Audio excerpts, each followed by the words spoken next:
সাব্বির নাসিরদের ঢাকা ক্যাপিটালসের সাথে রীতিমতো ছেলে খেলা করল কমিটির টিম খ্যাত চট্টগ্রাম রয়্যালস। তানভীর শরীফুলদের বোলিং ম্যাজিকের পর ব্যাট হাতে কোটি টাকার নাইম শেখের ঝড়, সব মিলিয়ে বিশাল জয়ে পয়েন্ট টেবিলেও বড় লাফ দিয়েছে শেখ মেহেদীরা। ঢাকাকে নিয়ে কমিটির টিমের এমন ছেলে খেলার বাকি গল্পটা জানবো রিপোর্টে। নিজেদের শেষ ম্যাচে পরাজয়, এদিন মাঠে নামে ঢাকা ক্যাপিটালস এবং চট্টগ্রাম রয়্যালস।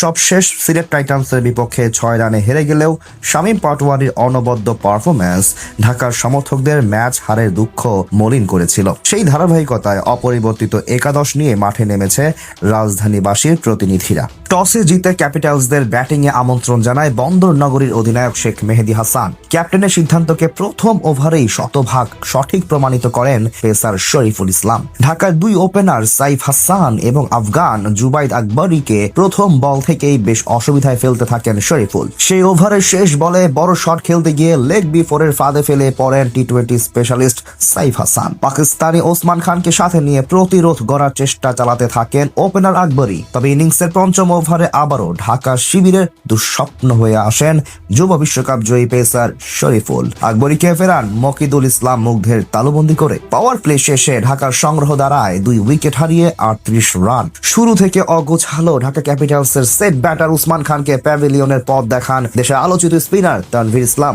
অষ্টম ওভারে আগের ম্যাচে দুর্দান্ত ব্যাট করা শামীম হোসেনকে স্ট্যাম্পিং এর ফাঁদে ফেলেন অধিনায়ক শেখ মেহেদী হাসান।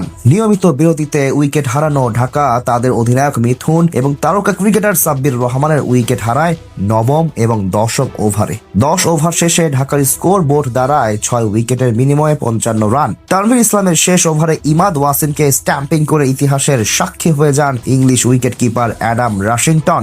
এক ইনিংসে 4টি স্ট্যাম্পিং করার ঘটনা এই প্রথম দেখল ক্রিকেট বিশ্ব।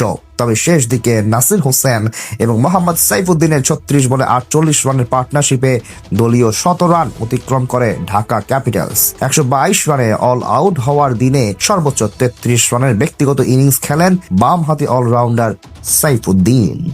বল হাতে দুরন্ত চট্টগ্রাম, ব্যাট হাতে যেন ছিল আরো বেশি দুর্দান্ত।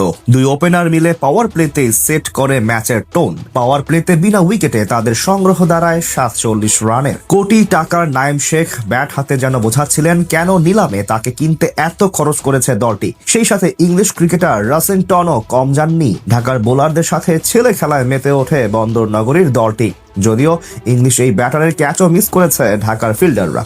সব মিলিয়ে 3 ডিপার্টমেন্টেই হযবরল অবস্থা ছিল শাকিব খানের দলের। শেষ পর্যন্ত ম্যাচে আর কোনো নাটকীয় মোড় না আসায় বেশ সহজ জয় তুলে নিয়েছে শেখ মেহেদীর নেতৃত্বাধীন চট্টগ্রাম রয়্যালস। সেই সাথে পয়েন্ট টেবিলেও নিয়ে আনে বেশ বড়সড় এক পরিবর্তন। সিলেটকে টপকে 2 জয়ে টেবিলের দ্বিতীয় স্থানে উঠে আসে চট্টগ্রাম।